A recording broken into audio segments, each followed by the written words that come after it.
All right, we are live, boys. If you're for some reason watching us live, which probably not, but if you happen to catch us on the recording, thanks for joining us. If you watched our previous episode, the reaction to the Scottie Barnes draft pick, we really appreciated the support on that one. Probably one of our, I think it was our second best video behind the Andrew Stoughton Blue Jays episode that we did. But we really appreciate the love that we're getting. Make sure you subscribe to our channel. Like our videos, that way the algorithm picks us up, and it helps us in the long run. But today, pretty simple. We probably should have planned this out a little bit better. We'll be talking some Raptors, maybe breaking down free agency up until this point, which isn't very much. And we'll talk about the Blue Jays, the deals that they made at the trade deadline, because I'm sure there are some people who are interested in. Like some of my friends were freaking out about what we gave up, so we can talk about that. Starting with the Raptors, one thing I want to get off my chest, I really want to rant about this, because the day after the draft, I found myself really defending this pick, which, first of all, we have to stop with draft grades the day after the draft. Like, it makes zero sense. And I've heard other podcasters rant about this. It makes zero sense to rank a draft the day after you make the pick, because they haven't played. We don't know what it's going to be like. And for people who are freaking out about the Scottie Barnes pick, saying that Jalen Suggs was the right pick, listen, me, you, anybody that's watching, we don't have the level of information that the organization has. We weren't there for the workouts. We weren't there for the interviews. The amount of data that they have on players, we can't say why they picked them. I trust Masai. We've had a good track record of making picks before. Let's see what happens before we pass judgment on Scottie Barnes. But honestly, I think some people are starting to come around on the pick after seeing some highlights. But please don't judge this pick based off of a couple of 2-minute YouTube clips. I think it's the same crowd that's probably upset that we gave up Austin Martin. It's like organizations know. And sometimes you have to give up good talent. So in that case, same thing with Scottie Barnes. They've seen everything, right? So unless Jalen Suggs turns out to be a Kevin Durant and this is like a Greg Oden situation, it's not going to be that bad. So, the organization knows. Sometimes it works out, sometimes it doesn't, but they're still in a better position to make that decision than people like us. Yes, if any people can go on my Twitter and see one of my Twitter fights. I got into it with a guy who has 2 followers saying it was a mistake because of the roster makeup. I didn't go at him. I didn't make fun of him for the fact that he had 2 followers, but I'm just like, who are you? It doesn't matter if the 2 followers were Masai and Bobby Webster. But Prem, why are you even bothering with somebody with 2 followers, man? Did he at least have a profile picture, or was he still the icon? His profile name is is Canadian Person at Canadian Person 4. Even the name, like just the name, you shouldn't have wasted your time. But I found myself doing that on YouTube. I found myself doing it on Twitter. I found myself doing it pretty much everywhere, and I don't know why I felt the need to defend this. Like, it's crazy. I shouldn't be this invested, but I really like Scottie Barnes' attitude. I really like what I've seen from him on film. Like, I went back and watched probably too many games of his that were on YouTube, like full games. And I'm talking about full Florida State games, like Florida State, Michigan, Florida State against North Carolina. Like, just because I really do believe in this pick, and people honestly aren't probably going to come around fully on this maybe midway through the season. But honestly, it might even look like a bad pick this year, because, Scottie Barnes might take some time. But all in all, I like what they did in the draft. I'm not going to rate it because there's no point.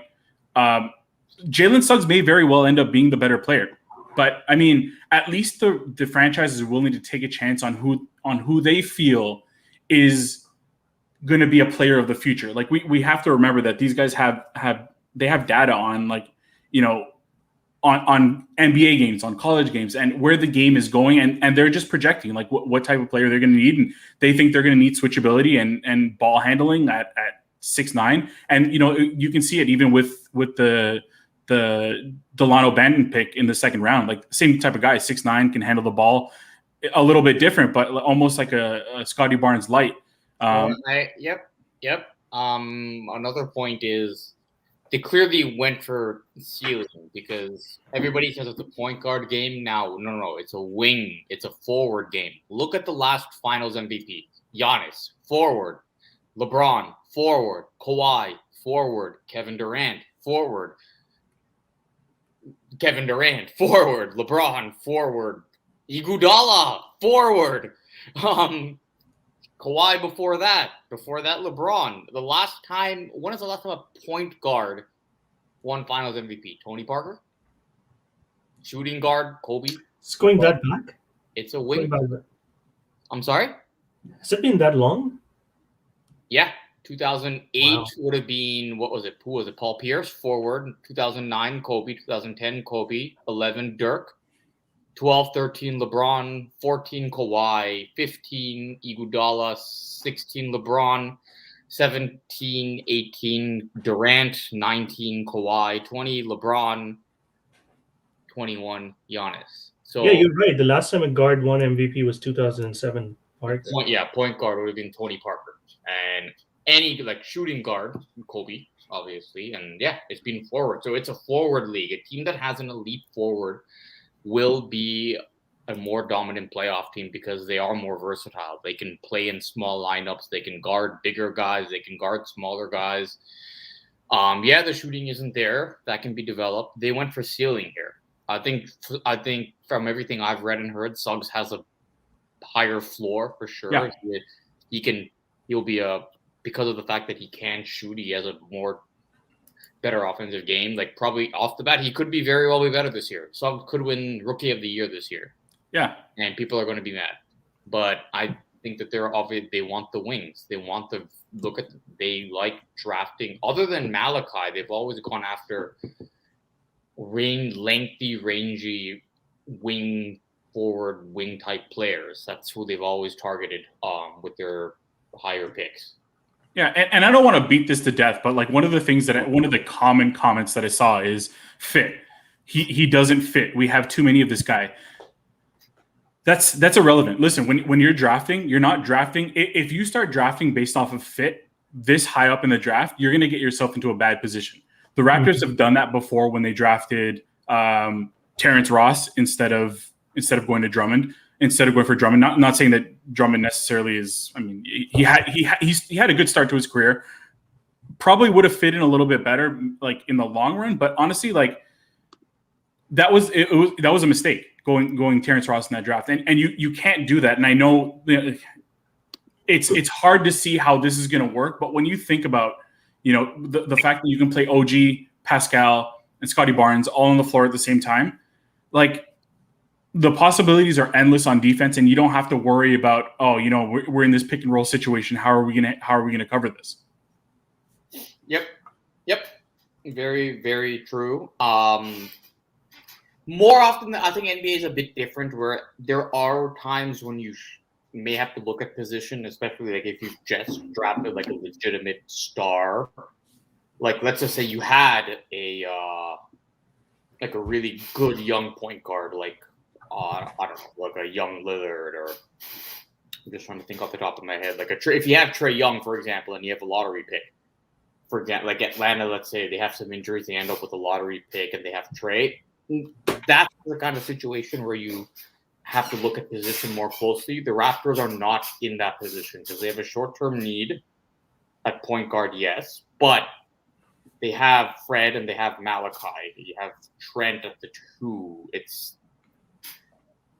They're not at a point where they don't have the kind of team or the kind of players where you can say this guy cannot be upgraded. They have good players all around, but they're not at that place where you can say this is our one untouchable guy. This is the franchise. Yeah,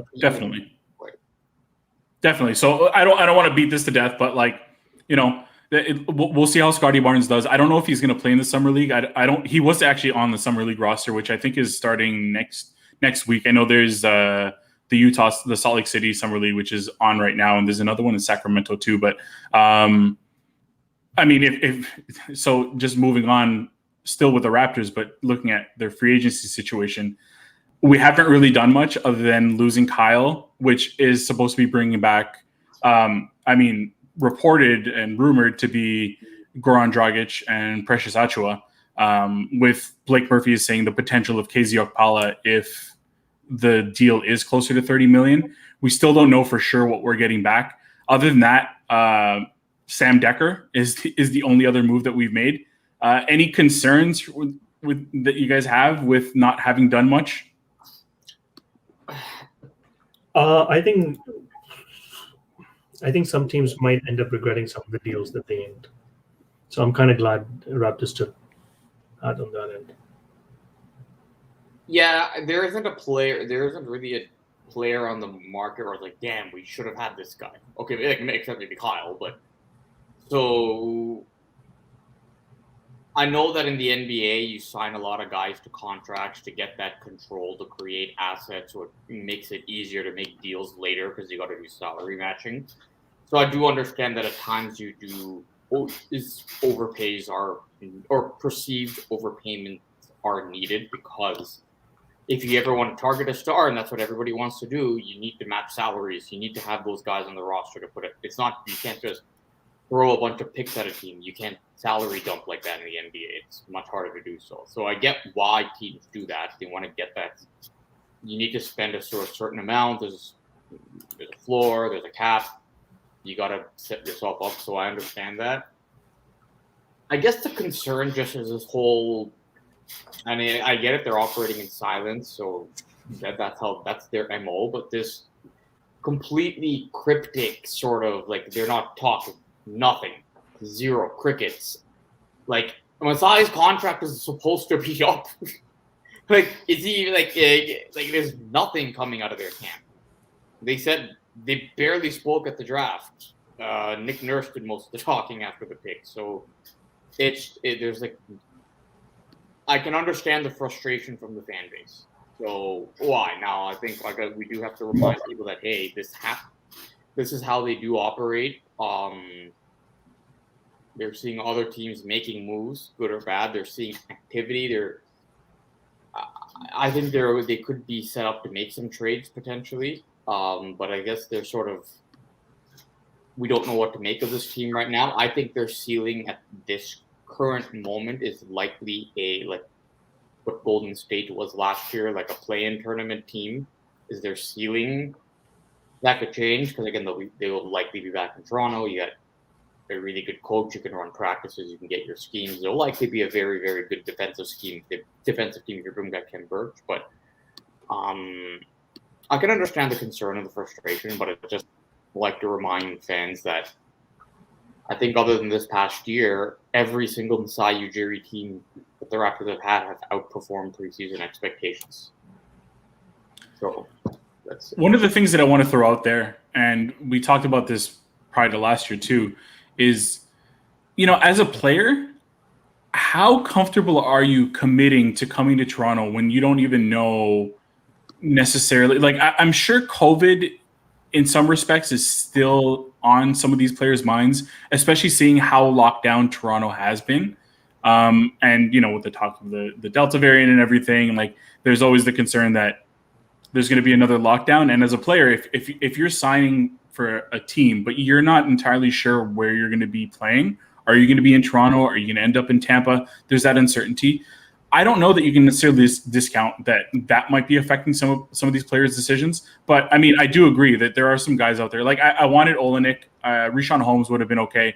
I think Holmes' contract is a little bit better than Olenek's, but it might be 4 years. So I don't know if you necessarily want to get locked into some of these guys' contracts for too long, because as we saw last year with some of the bigs that were signed, like, none of the deals really worked out. And people wanted us to bring back Gasol. People wanted us to bring back Ibaka. Neither of those deals worked out either. Not that Baines or Len worked out any better, but I mean, like, that's a perfect example of why you don't just sign a guy to sign a guy. Mm-hmm. Yep. And when have they ever been active? Like, the Kawhi was a trade that happened a few weeks after free agency opened. There was that year where they signed, like, DeMarre Carroll and Corey Joseph. But they've never been an active free agent team for whatever reason. I mean, they've always been a develop in-house first, extend your guys, be opportunistic when trades arise, don't, like, keep your picks, but they don't really do too much acquisition of other picks. Typically, they're not like a OKC that just has everybody's first round pick for the next 7 years. But this is really emblematic of what they've been doing all these years. It's just for some reason this year, I think because of the lottery, because of Kyle leaving, they're coming off a bad year that teams there's probably more expectation from the fan base, probably a little bit of frustration just because I think everybody's just pissed off coming out of lockdowns anyways. So I don't think they're done yet, but I'm not anticipating anything that will be earth-shattering. I think they're going to go to camp with most of what they have and develop their young guys, which is what they've done in the past, and we'll likely see a couple of breakout players. They'll defend well. They'll be better than most people thought. Playoffs, maybe not, but I'm not going to call them a championship contender or an Eastern contender. I think first round is their ceiling as it stands now. But again, you never know. But realistically, I don't know that there's any move that they could have made that would even put them in that title contention picture. Like, you think about it, some people talk, just throwing it out there, not saying this was actually something serious, but Bradley Beal or even Dame Lillard, you make that move. Does that necessarily make you a title contender? I don't think so. Like, there's so few moves that you can make that are going to make you a title contender. There was absolutely nothing in free agency, like outside of maybe like trying to bring in a Jared Allen. I don't even know that makes you a title contender, but it definitely makes you stronger. But I mean, I think what they're trying to do is, and you guys know this from baseball, it's trying to find value in those young contracts, building them up, and hopefully you get value within those first few years before you have to pay them, and you can build something, which I think is the smarter way to do things. I think, they're building value and they're going to develop guys, the league likes guys who can shoot, although Barnes isn't a shooter yet. He hasn't developed that. Guys who can hit the three, guys with length, guys who are versatile, can defend multiple positions. And they have a bunch of those guys. They don't have a bad contract. Everybody's tradable. But I think they're setting themselves up for development and keeping themselves ready to pounce if guys become available. Yeah. And now they're not going to have the stash of picks to offer like Oklahoma would. But if the receiving team wants players versus just a bunch of unknowns, depending on the situation, they're well set up there. So we'll see. Almost the silence makes me think that they're up to something. Yeah. But yeah, I get the frustration though, because it's just like they don't talk. Nothing is happening. Yeah. When Decker is your only move so far, I mean, it's easy to be frustrated. But I have faith. Something will happen. But I'm also not. I'm not going to say that we're going to be a title contender anytime soon, and that's just reality. We're coming off a title not too long ago, and we'll get back there, I think. But they got to do it the smart way. So, just moving on from the Raptors, and Azam, you brought up the Jays trade earlier. Thoughts on the moves, and can you guys recap the moves that the Jays made, because they made a few. Yeah, so I think the biggest one was they traded for Jose Berrios from Minnesota Twins. Gave up two pretty big prospects. One pretty big prospect, the other one not as much. So Austin Martin and Simeon Woods-Richardson. They also traded for Joakim Soria last day. A couple of days before trade deadline, they also traded for Brad Hand for Riley Adams, the catcher who came up, played a few games for the Blue Jays. So, I mean, you can see they've made some good moves. Earlier about a month ago, they added Richards and Simber as well in the bullpen. So, I mean, shoring up the bullpen, which was leaking a lot of runs, getting a good frontline starter, maybe not your prototypical ace, but a definite 1 and 2 guy. Seemed like that they overpaid a little bit, but you know what? Once again, you'd rather have your team make these kind of moves. He's not a rental. The guy's under control for one more year. He's pretty young still. He's 27 years of age. One of the better pitchers in AL. I think he'll fit well in AL East. He's the prototypical pitcher they probably need to compete against the division rivals. So I was actually happy with all the moves they made. I concur. Yeah, they're better. They have a chance at a run. They're winning right now. So Berrios could end up being an overpay. I mean, I know that Martin's prospect stock has dropped a little, but I mean, it's amazing how quickly like a prospect could have like a bad month and their stock just drops like that. I mean, I thought like Orbs were about player development. I mean, a year ago the guy was a 5th overall pick, and now he's being very good pitcher, clear upgrade.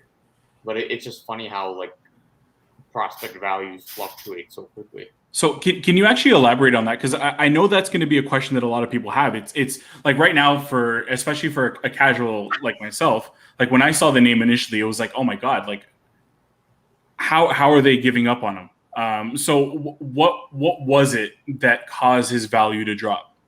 I think so. If we go back last year, he was drafted 5th overall by the Blue Jays. A lot of people who follow drafts said that he could have ended up being the best hitter in that draft class. Could have gone a little bit higher as well. So here's the thing about Austin Martin. So last year was obviously a lost year. He was at the site in Rochester with the team. This year, Jays decided to challenge him, put him in AA. He hasn't done terribly with New Hampshire. So he's hitting high. He's hitting for a high average, pretty decent average, high on base. I think the one concern that apparently that sort of kind of came out after the trade was that the Jays felt that his power wasn't there. Now, at this point, they felt that it's not where it should have been. I think he's only hit 2 home runs. His ISO is also pretty low. But the good part is that he has been getting on base pretty regularly. The other thing about Austin Martin is the Jays primarily plan to play him at shortstop. They also have Jordan Groshans at shortstop and Dunedin.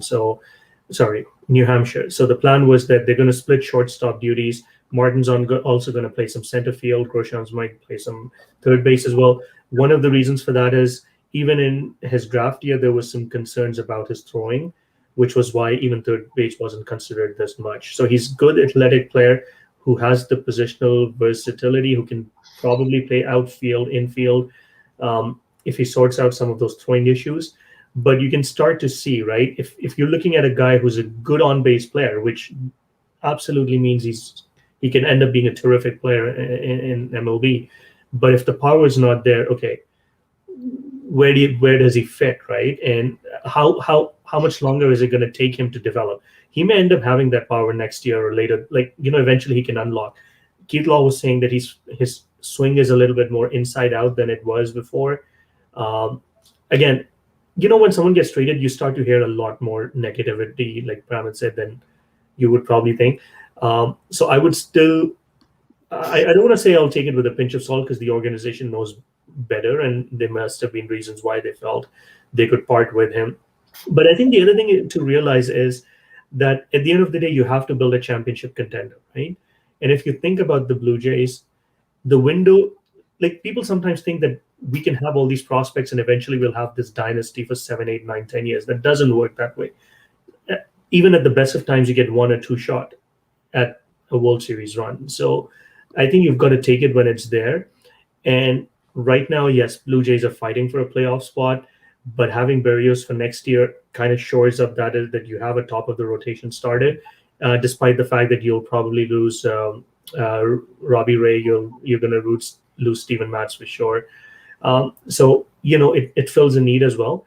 And the Blue Jays window of contention, I don't think is as long as people expect, because if you think about it, okay, so Vlad and Bo are under control till 2025, so 22, 2020, so 4 more years roughly, right after this.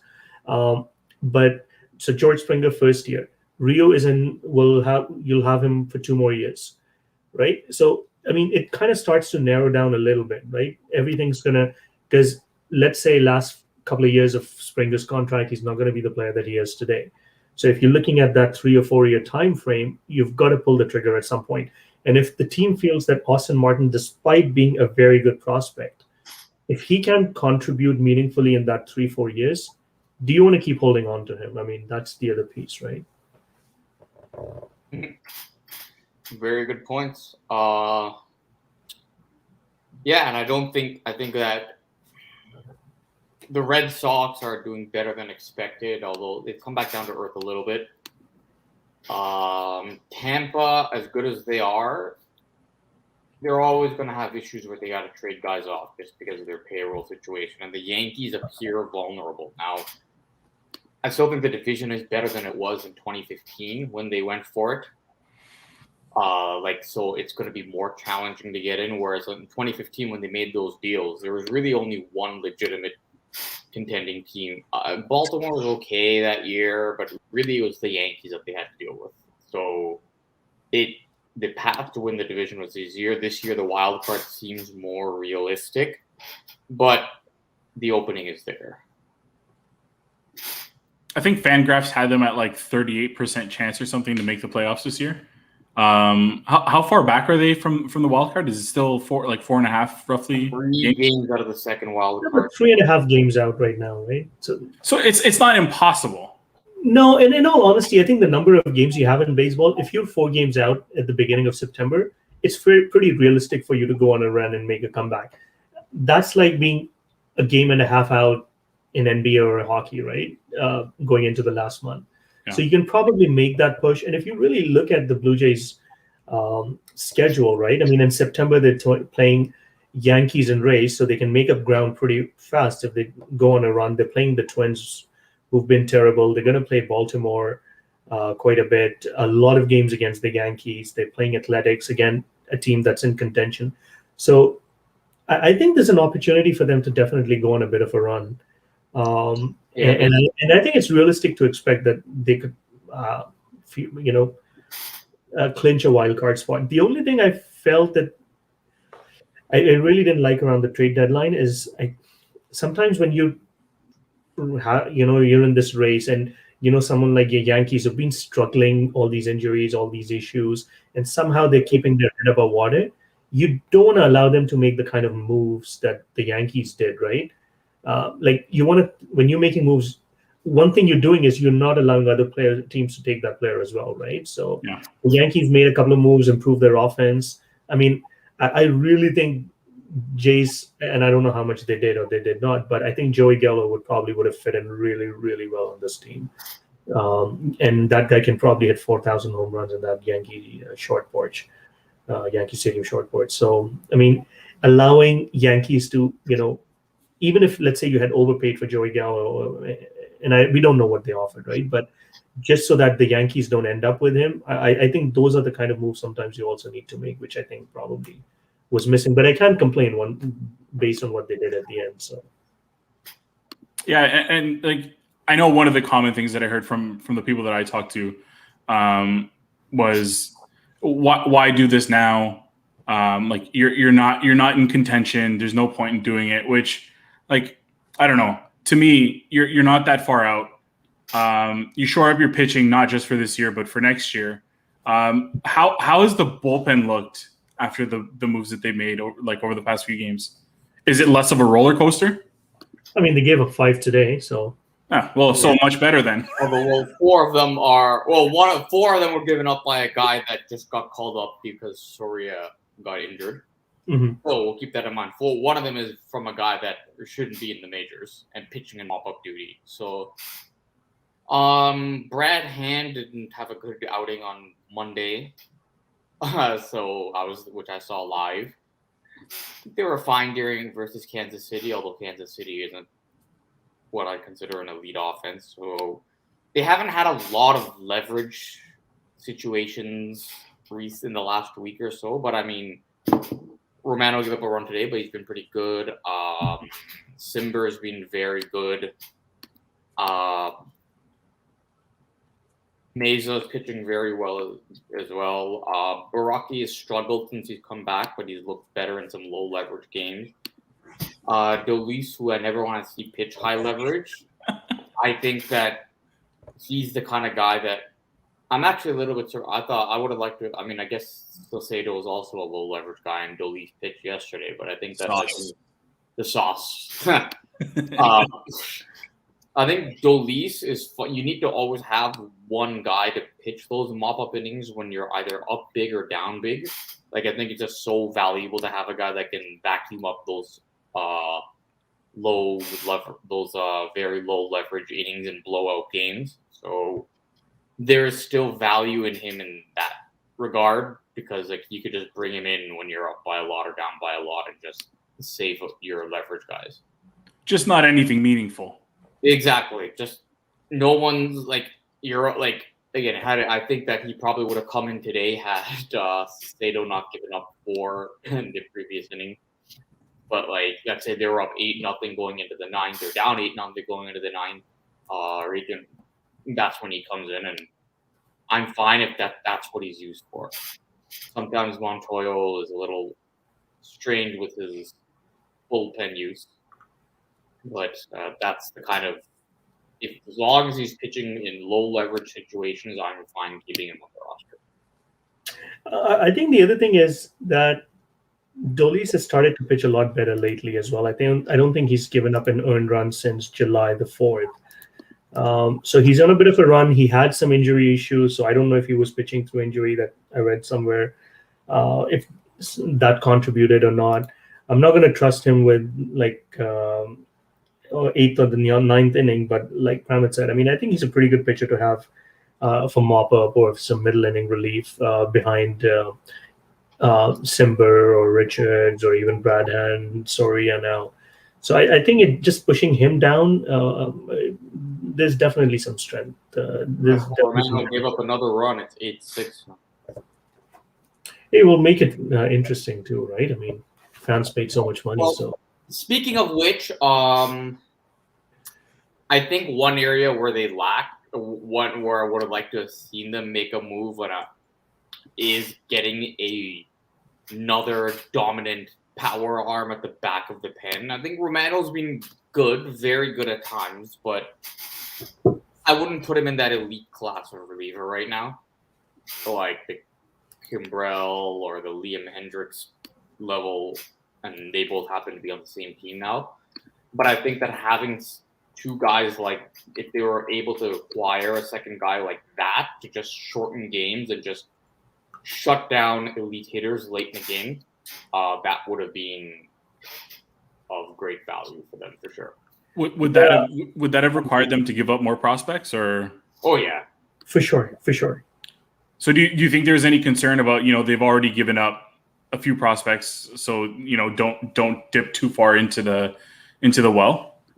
It could have been a concern there. I mean, I don't know what the ask would have been for Kimbrel, but it was a pretty good package, I think. I think Kimbrel's the kind of contract that would have been a ridiculous overpay for a reliever. Yeah, because I think that probably would have been under control for next year. Yes. Yeah, they're like another arm. Would have been nice. Another power arm just to shorten games. I mean, Brad Hand has had his moments of that, but he's been a little up and down this year. Maybe they can fix him, but he's not that now. So it would have been, would have definitely been of great value to have another power arm. Maybe that's Pearson.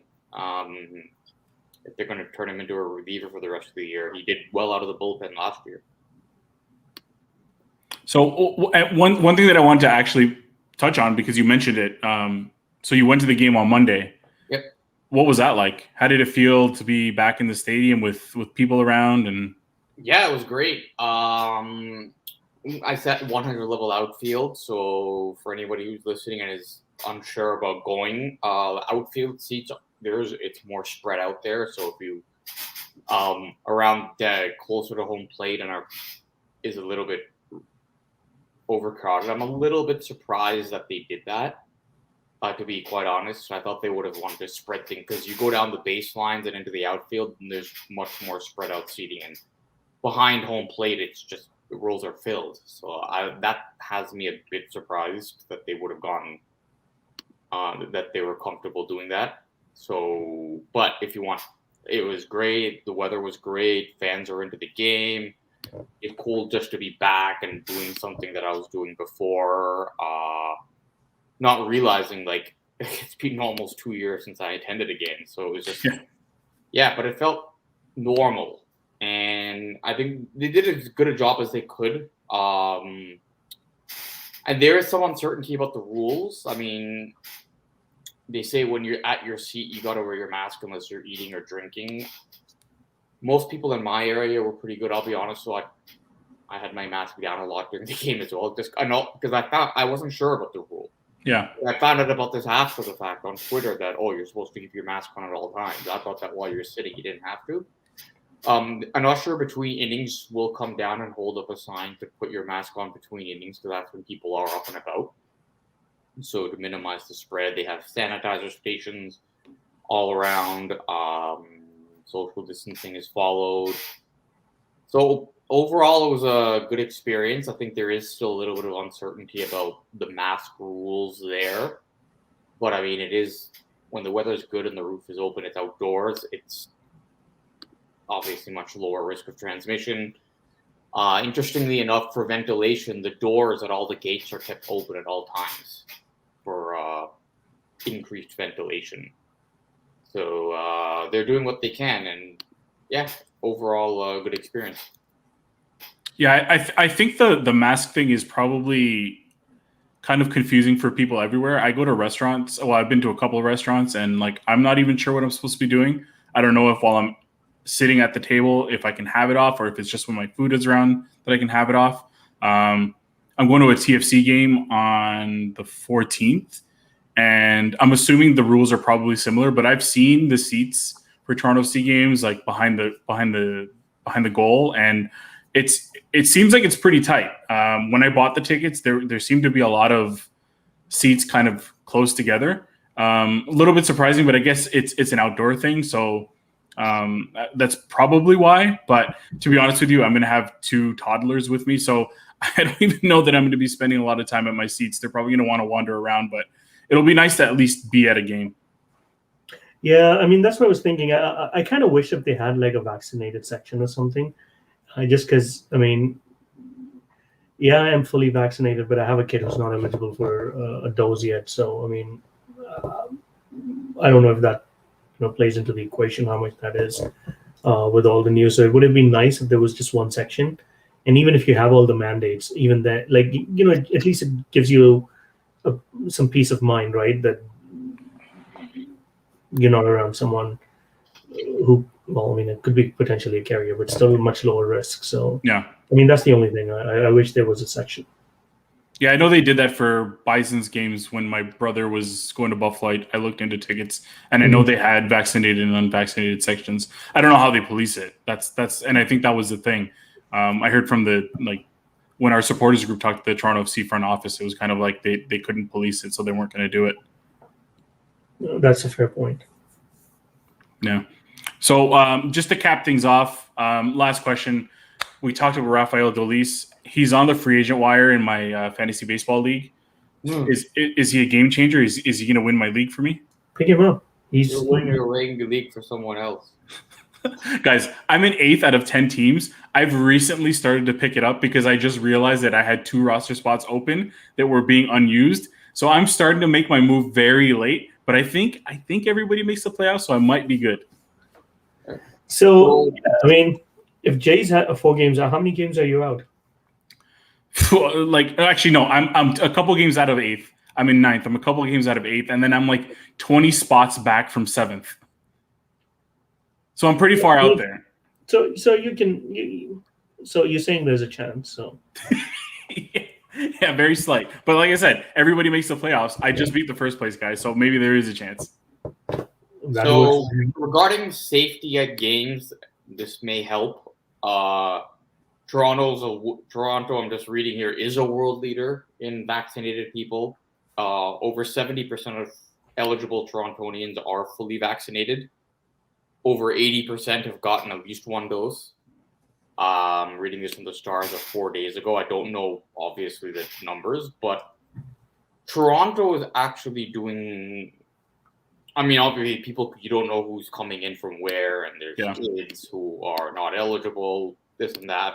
But this is, I would say, is a safer city now, just looking at overall numbers relative to population, ICU numbers being down. So if you go with the assumption that most of the attendees are local, at any sporting event, although there's no guarantee, that's something to make people feel better. For sure. No, that's a good point.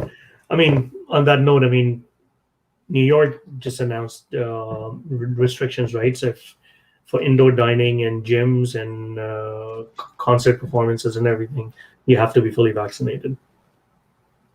Yeah, so, I mean, I'd say enjoy it while you can. So if you can make it out to a game, do it. I'm going to go to a Ontario League One soccer game, so like it's basically in a park.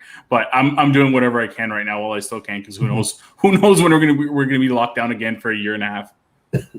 No, for sure, and that's I might do the League One game for sure. Hey, join me. It's an open offer.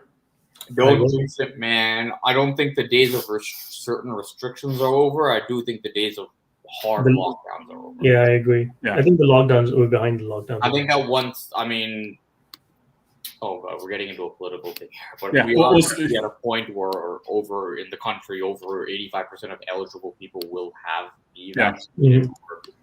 Mid-70s of the population. Will it end it? No. But will it be enough that there's enough that people can feel safe having mobility and activities? Yes, I think so. Like, I do believe the Raptors will be back here this year. I don't think we'll be at full capacity to start the season. But were you just praying? I want to see the home crowd, man. Like, yeah, I think they'll be back. I don't think it'll be full capacity. But I do, because in the fall, like, you got people, the plan is going back to school, more people returning to offices, that they'll likely be an increase in spread. So because of that, there could still be capacity restrictions. But I do believe that they'll be back, and the process will continue. We're not out of it, but we're into sort of the next phase of, we have protection. Let's try to get on with life the best we can. Yeah. So on that note, I think it's a good spot to end the episode. If you're joining us for the first time and you made it this far, I don't know how you made it this far, but thank you very much. As always, make sure you subscribe to our channel, like our video, and follow us on all our social media platforms. As always, we appreciate the support, and we'll see you soon. Thanks, guys. Thanks, guys. Everyone.